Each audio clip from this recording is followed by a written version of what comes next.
Hello everyone. आज हम start करने जा रहे हैं कैश फ्लो स्टेटमेंट।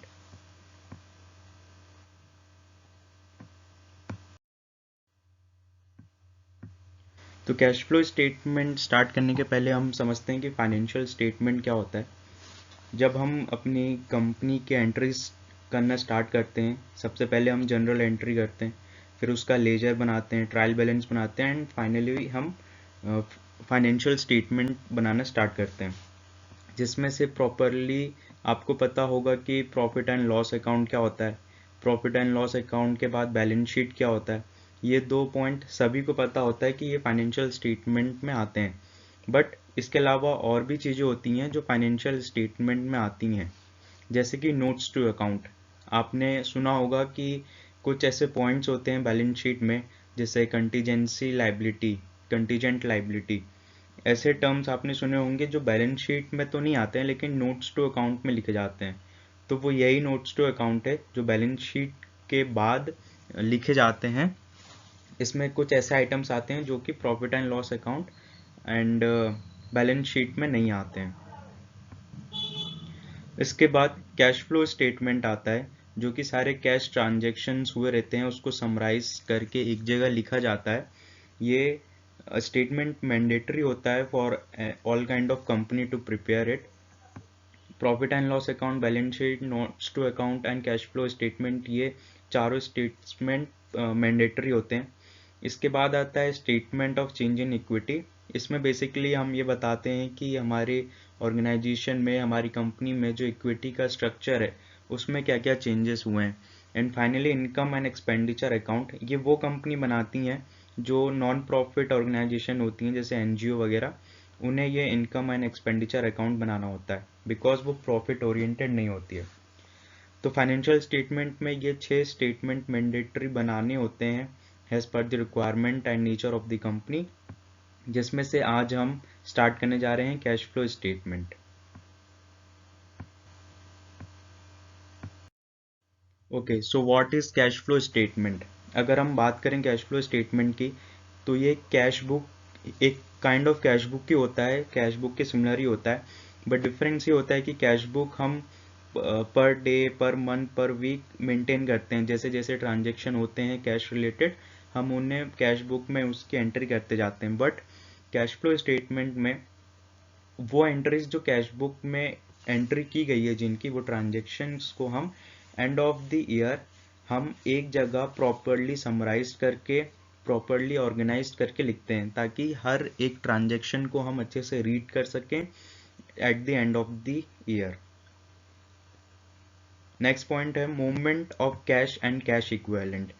जैसे कि हम कैश बुक बनाते थे तो सिर्फ कैश रिलेटेड ट्रांजेक्शन ही रिकॉर्ड करते थे, कोई क्रेडिटर की एंट्री या फिर डेटर्स की एंट्री हम यहाँ पे कैश बुक में नहीं लिखते थे। जो भी कैश में ही परचेज या फिर सेल हुए आइटम जो ट्रांजेक्शन रहते थे, जो कि कैश बेसिस पे होते थे ना कि एक्रूअल बेसिस पे, उन्हें हम रिकॉर्ड करते थे। वैसे ही कैश फ्लो स्टेटमेंट में हम सेम चीज़ करेंगे। जितने भी कैश और कैश इक्विवेलेंट से रिलेटेड ट्रांजेक्शन है, सिर्फ उन्हें ही अपन रिकॉर्ड करते हैं इस स्टेटमेंट में। जैसे कि कैश एंड कैश इक्विवेलेंट होता है कैश जो अपने हाथ में हो, ठीक है, बैंक बैलेंस जो अपने बैंक में हो, चेक्स जो कि हमारे पास हो, जो जिसे हम कभी भी डिपॉजिट करके उसे कैश में कन्वर्ट कर सकें, राइट। तो वो चेक भी एक तरह से हमारा कैश ही हुआ, कैश एंड कैश इक्विवेलेंट में आएगा वो, राइट। नेक्स्ट है हमारा marketable securities. Marketable securities kind of cash equivalent होता है। ये वो मार्केटेबल सिक्योरिटीज़ होती हैं जो with in a short period, with in a short duration हम इसे कैश में कन्वर्ट कर सकते हैं। जैसे शॉर्ट टर्म ड्यूरेशन का बॉन्ड होता है जो 3 मंथ, 4 मंथ का होता है। अगर हमने कोई लोन दिया हुआ है या फिर कोई बॉन्ड खरीदा हुआ है दूसरी कंपनी का, जो कि 3 या 4 महीने में ही रिडीम हो जाएगा, तो हम उसे मार्केटेबल सिक्योरिटीज़ में कंसीडर करते हैं। मार्केटेबल सिक्योरिटीज़ की कुछ क्वालिटीज़ होती है, जैसे कि ये बहुत ही छोटे पीरियड के लिए होते हैं, बहुत ही छोटे टर्म्स के लिए होते हैं। मैक्सिमम मैच्योरिटी पीरियड इनका 3 मंथ्स का होता है। हाईली लिक्विडेट होते हैं, हाईली लिक्विड यानी जल्द से जल्द इसको हम लिक्विडेट कर सकते हैं इन कैश, ठीक है। बाकी सिमिलर काइंड ऑफ और भी ऐसे इंस्ट्रूमेंट्स होते हैं, जैसे हम डिपॉजिट्स लेते हैं बैंक से, है ना, ड्राफ्ट रहता है, ड्राफ्ट इन हैंड होते हैं, ये सारी चीज़ें भी अपने कैश एंड कैश इक्विवेलेंट में कंसिडर होता है। यानी मार्केटेबल सिक्योरिटीज़ के भी ट्रांजेक्शन अगर होंगे तो वो हम इस कैश फ्लो स्टेटमेंट में रिकॉर्ड करेंगे।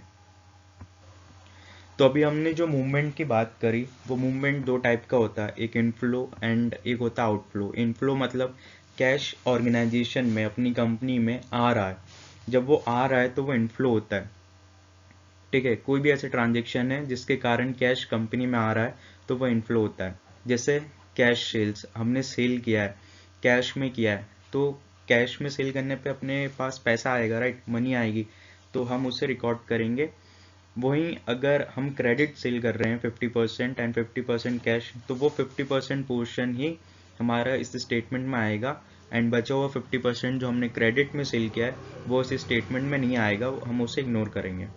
वहीं अगर आउटफ्लो देखें तो सपोज हमने परचेज किया है रॉ मटेरियल, तो रॉ मटेरियल परचेज करने पे हमें कैश पेमेंट करना होगा, तो वो आउटफ्लो है, कैश आउटफ्लो, तो हम उसकी एंट्री करेंगे इस कैश स्टेटमेंट में। वहीं अगर हमने 60% कैश में पेमेंट की है एंड 40% पेमेंट हमने अभी नहीं की, हमने क्रेडिट के रूप में उससे अभी रखा हुआ है, तो वो 60% का अमाउंट ही हमारे इस स्टेटमेंट में शो होगा हैज़ एन आउटफ्लो। आउटफ्लो के रूप में वो ट्रांजेक्शन शो होगा 60%, एंड बचा हुआ 40% हम इग्नोर करेंगे कैश फ्लो स्टेटमेंट में। जब हम ये बनाते हैं कैश फ्लो स्टेटमेंट, तो हमारा फाइनल इंटेंशन क्या होता है, हमें क्या चाहिए होता है, हमें ये निकालना होता है कि एंड ऑफ द ईयर हमारा कितना कैश बैलेंस हमारे हाथ में है and net cash generated during the year कितना है। मतलब कि एंड ऑफ द ईयर हमारे पास कितना कैश बैलेंस बचा हुआ है एंड इस पर्टिकुलर पीरियड में, इस पर्टिकुलर ईयर में हमने कितना कैश जनरेट किया है। ये अमाउंट नेगेटिव भी हो सकता है एंड पॉजिटिव भी हो सकता है। अगर नेगेटिव है यानी हमने इस ईयर ज़्यादा से ज़्यादा आउटफ्लो किया है, ज़्यादा से ज़्यादा इन्वेस्ट या फिर ज़्यादा से ज़्यादा एक्सपेंडिचर किया है, एंड अगर ये अमाउंट आता है पॉजिटिव में, देन ये शो करता है कि हमारी जो डेटर्स से रिकवरी है वो काफ़ी हुई है, यानी कैश इन ऑर्गेनाइजेशन में ज़्यादा से ज़्यादा आया है। नेक्स्ट पॉइंट है mandatory part of financial statement. जैसे मैंने दिखाया कि 6 ऐसे स्टेटमेंट्स हैं जो फाइनेंशियल स्टेटमेंट में आते हैं, उनमें ये मैंडेटरी पार्ट है कैश फ्लो स्टेटमेंट, सारे ही ऑर्गेनाइजेशन को ही बनाना होता है। नॉन कैश ट्रांजेक्शन, जैसा मैंने कहा कि हम इग्नोर कर देते हैं, जितने भी नॉन कैश ट्रांजेक्शन होते हैं हम उससे कैश फ्लो स्टेटमेंट में नोट नहीं करते। जैसे नॉन कैश ट्रांजेक्शन क्या हो, जैसे मैंने बताया कि क्रेडिट सेल किया है या क्रेडिट परचेज किया है, ठीक है, या फिर हमने एक एसेट सेल किया है और उसके बदले पैसे नहीं लिया, दूसरा मशीन ले लिया उससे, ठीक है, एक तरह से बार्टर सिस्टम है, तो बार्टर सिस्टम भी हम नॉन कैश आइटम में कंसिडर करते हैं और उसे इग्नोर करते हैं। कुछ और आइटम होते हैं जैसे डेप्रिसिएशन हो गया। डेप्रिसिएशन में कोई एग्जैक्ट अमाउंट हम किसी को पे नहीं कर रहे होते हैं, बस हैज़ एन एक्सपेंडिचर हमारे P&L अकाउंट में हम शो करते हैं कि ये हमारा खर्चा है इस पीरियड में, लेकिन वो कोई एक्चुअल अमाउंट नहीं होता जो कि कंपनी के बाहर जा रहा होता है, ऐसा कुछ नहीं होता है एक्चुअल में, वो एक नोशनल एक्सपेंडिचर होता है जो हम मान के करते हैं कि इतना डेप्रिसिएशन हम चार्ज करते हैं, तो वो एक नॉन कैश ट्रांजेक्शन है, उससे भी हम इस कैश फ्लो स्टेटमेंट में इग्नोर करते हैं। सो इसी प्रकार के और भी ट्रांजेक्शन होते हैं जिससे हम डिटरमाइन करना पड़ता है कि वो कैश ट्रांजेक्शन है या फिर नॉन कैश ट्रांजेक्शन। अगर कैश ट्रांजेक्शन है तो वो कैश इनफ्लो है या फिर आउटफ्लो है, एंड ये सब डिटर्मिनेशन के लिए हमें कॉन्सेप्चुअली इस चैप्टर को समझना होगा। After that we would be able to solve the questions only.